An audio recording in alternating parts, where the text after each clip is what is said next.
Hello everyone, welcome back into this channel, and in this video I would like to show to you the way how to change your notification sounds on WhatsApp application. So the first thing you have to do now, open your WhatsApp application, and after that please take a look on this bottom sections right here, and then let's jump into the settings part.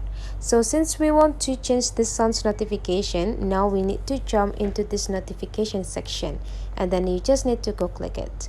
And now you just need to choose this message notification sounds if you want to change this sounds from the message. So you just need to go click this sounds, and you need to choose which type of sounds that you want to use to give you an alert or notifications.